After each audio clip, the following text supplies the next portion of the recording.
In the dark underworld of manipulation and murder, John Matara's tactics stood out.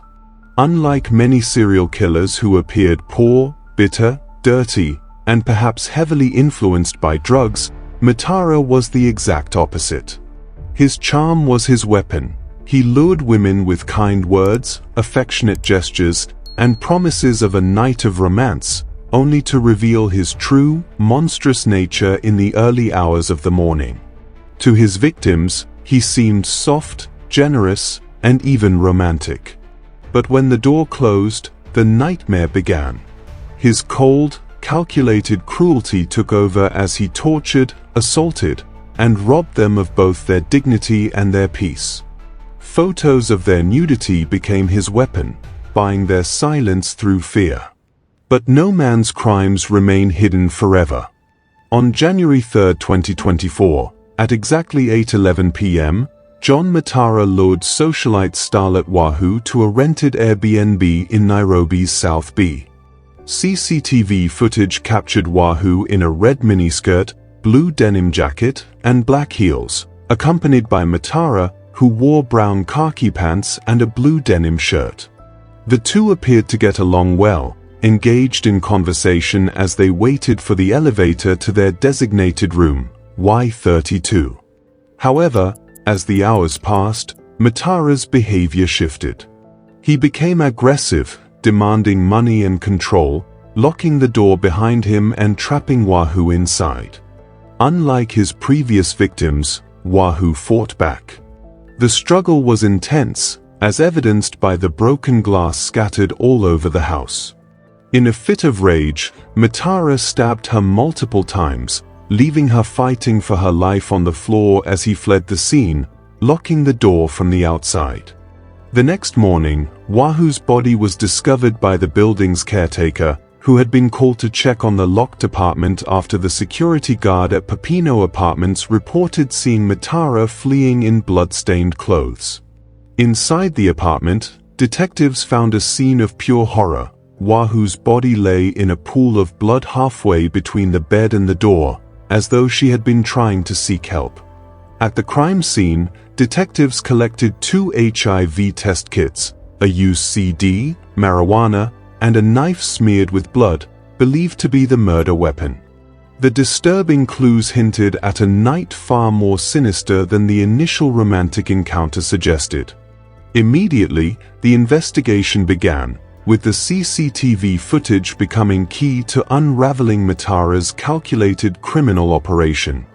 There, he was captured leaving the scene on Wednesday, the 3rd of January 2024, at exactly 10:11 p.m., with a white towel hung over his shoulders, desperately trying to hide the bloodstains on his clothes. In some instances, he was seen trying to wipe blood from his clothes as he staggered into the elevator, his movements a stark contrast to the charming persona he had displayed just hours earlier. He appeared intoxicated and uneasy, a sign of the violence that had just unfolded. The police did not waste time in getting to the bottom of this. Immediately after identifying John from the CCTV footage, they launched a manhunt. It didn't take long for the police to track Matara to Mbagati Hospital, where he sought treatment for wounds he sustained during the struggle with Wahu. When confronted with the scene of what had happened in the Airbnb, he claimed that he had been dating Wahu for 2 years and that they checked into the hotel room as usual. While they were having a good time, Wahu allegedly started accusing him of cheating on her, which led to a physical fight. Matara claimed that Wahu picked up a knife and began attacking him. He further stated that in self-defense, he fought back, taking the knife from her and stabbing her before running away from the apartment to the hospital. However, law enforcement didn't take Matara's claims at face value. They arrested him for further questioning. Meanwhile, they posted Matara's close-up photo and personal details on their X account, naming him as the main suspect. Unbeknownst to him, they had opened a Pandora's box into Matara's criminal empire. Now, if you're enjoying this story, give it a thumbs up and subscribe if you haven't already. I'm giving you 3 seconds to do it. And if you do, drop a comment below saying, "New subscriber," to let us know you're part of our community. Thank you. Soon, the story began circulating nationwide, both online and through media stations. People started hearing about John Matara and Starlet Wahu. As the details emerged, it became clear that this was not the first time John had been involved in such dark dealings. For many, this was the first time they learned about John Matara, but for some young women, he was not a stranger. He was someone they had encountered before, someone who had instilled fear, inflicted torture, and manipulated their lives. I encountered him last year in April. A friend of mine had notified me that she was going to have a male visitor that she met on a dating site at her place. And then, when he came around, he was nice at first to her. I even visited my friend just to check up on her because we were neighbors. Then all of a sudden, after a few minutes or let's say an hour, I had some cry of help from my friend's house. And that's when we were trying to enter the house and it was locked from the inside. And it seemed like she couldn't get to the door. Unfortunately, they couldn't report him, as he had mastered the art of instilling fear. But now, with his arrest, victims began to share their horrific experiences. One victim recounted how John Matara had lured her through an online dating site, posing as a wealthy man in love. He showered her with sweet messages and even sent her money to gain her trust. After engaging in affectionate conversations for several days, they agreed to meet and book a rental unit for a romantic night. The woman reportedly requested a payment of 15,000 shillings, believing she was finally meeting someone for a night of business, a man who truly cared.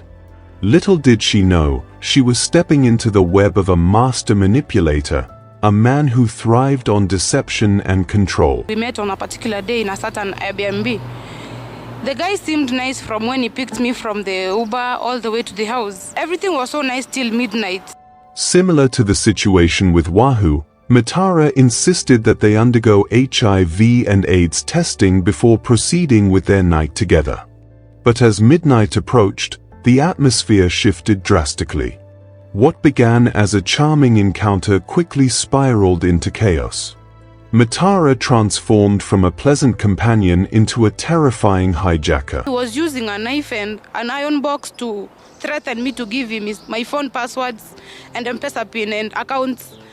The assault escalated as he demanded she raise 50,000 Kenyan shillings while physically threatening her life. Bound and helpless, she was subjected to unimaginable horror while Matara manipulated her through fear. As if that was not enough, Matara proceeded to pour cold water on the floor and instructed her to lie on it while she continued to raise the money. After ensuring he had collected enough money from the victim, Matara locked her in the room as he left. However, a few minutes later, he sent a message to the owner of the Airbnb, explaining that he had disagreed with his girlfriend. In the message, Matara described having a disturbing night, forcing him to lock her inside the house before leaving. When the owner of the house tried to inquire why he left the woman behind, Matara did not respond. In fact, part of the message read, and I quote, "It was a heated disagreement, and I did some bad things. She is in the bedroom. The earlier you get there, the better. The later you get there, the worse." As all this was happening, social media streets were on fire, with more and more victims sharing their experiences mostly on TikTok and Twitter. But what stood out was that Matara used unsuspecting platforms like Airbnb to lure his prey.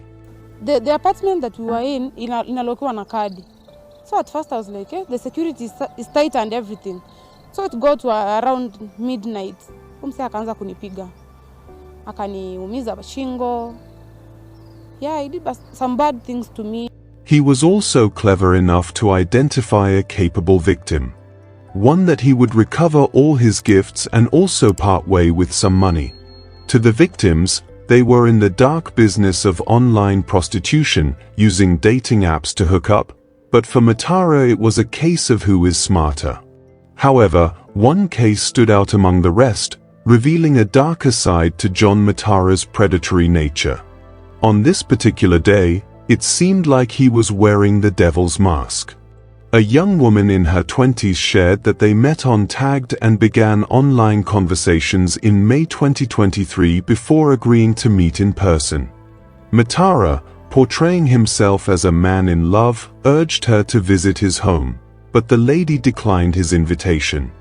Not discouraged, Matara came up with a new trick. He called her again, claiming that he had an early morning flight scheduled at 3 a.m. However, he insisted on meeting for dinner at her house before he left. Trusting his intentions, she agreed and invited him over that night. The two dined and conversed until the lights suddenly went out, plunging them into darkness. It was at this moment that she began to feel uneasy. She recalled how Matara walked around the house, checking for any signs of another person.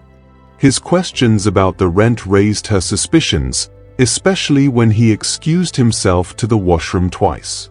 When he eventually moved to the bedroom, the lady followed, unaware that this would mark the beginning of her nightmarish ordeal.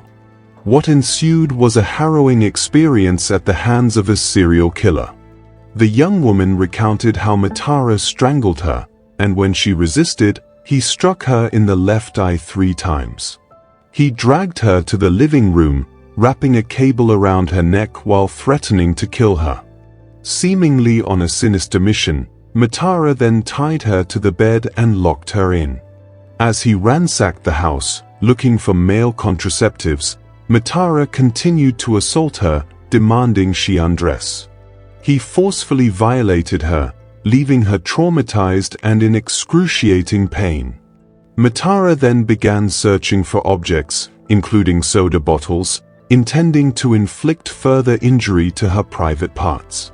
At this point, the young lady was in unimaginable agony, bleeding from her eye and other body parts, suffering from limited blood flow, and dealing with injuries sustained from the brutal beating. Throughout this ordeal, Matara demanded her PIN for her accounts, withdrawing more than 18,000 Kenyan shillings from her funds. He threatened to kill her if she refused to disclose the location of her savings. Before leaving at 2 a.m., he took her passport and the keys to her gate, ensuring that she remained trapped in her own home. While leaving, Matara, who seemed to be a psycho, pretended to be kind by asking, "Babe, are you okay?" He left the lady tied up from head to toe, including her mouth, preventing her from calling for help. Luckily, she managed to utter some words and called for help. The caretaker rushed to the scene, quickly covering her with a blanket, and she began her pursuit of justice. She reported the incident to the police, sought medical attention, and promptly deactivated her bank accounts. However, Matara's sinister deeds did not end there. He had constructed an empire of crime, cunningly enlisting a woman identified as Marion to target unsuspecting men on online dating sites for a night of business. In this nefarious scheme, Marion would lure men to the Airbnb, where Matara would appear alongside another accomplice, accusing them of having intimate relations with his wife. He would then unleash a brutal assault on the men, mercilessly beating them before robbing them of all their possessions. With these revelations, the online community erupted. Friends and acquaintances shared insights into Matara's troubling past, revealing that he was no stranger to criminal behavior. Born in Kisii, Matara attended Butira Boys High School, where he earned a reputation as a disruptive student who often defied school rules and abused drugs, particularly marijuana. His alarming conduct caught the attention of school authorities, resulting in his arrest. Remarkably, he completed his final exams while in police custody, further tarnishing his already dubious reputation. One former schoolmate said, and I quote, "Matara was addicted to marijuana and was arrested during high school. The principal even placed a curse on him due to his unruly behavior. I'm not surprised he ended up like this." It's tragic for that girl. Another classmate added, he finished high school in 2008 but had a police case during exams. He would come to school in the morning and leave in the evening, not allowed to interact with other students. Matara embraced his image as a rebellious figure, even referring to himself as a rebellious monk on his social media pages including WhatsApp. Later in life, he attempted to break into the music industry, releasing reggae songs under the artiste name Rebellious Monk on his YouTube channel, but these endeavors failed to gain significant traction. His lyrics, especially in one of his songs, Time Has Proven, conveyed messages reflecting his radical inclinations. He also tried to get into human activism, seeking to engage the youth, and he created a WhatsApp group for all Rastafarians across Kenya, but this group was heavily controlled. One group member noted, "We knew him as a rebellious monk. You know him as Matara. He was extremely radical." There was a WhatsApp group he created for all Kenyan Rastafarians, but after 30 minutes, no one was allowed to speak in the group, only the admins. In a shocking turn of events, John Matara's legal troubles escalated as he faced multiple charges, including the alleged murder of socialite Starlet Wahu and a robbery involving Nekesa Wangela in May 2023. Matara was accused of stealing 88,300 shillings from Nekesa while armed with a kitchen knife and was also implicated in SA on her that same day. Despite denying all charges and pleading not guilty, he was remanded to Nairobi Area Remand and Allocation Prison while awaiting a bail hearing. An affidavit from Sergeant Alex of DCI Matara revealed that Matara and Wahu met through the online dating platform Bed Escorts, leading to their tragic encounter in South B that ended with Wahu's untimely death. As Matara faces these serious charges, the heartbreaking story of Starlet Wahu serves as a reminder of the dangers associated with online dating. We are watching this case, hoping for justice for Wahu and raising awareness about the risks involved when meeting people online. What do you think about the dangers of online dating? Share your views in the comments. And if you found this story interesting, please give it a thumbs up and hit that subscribe button for more.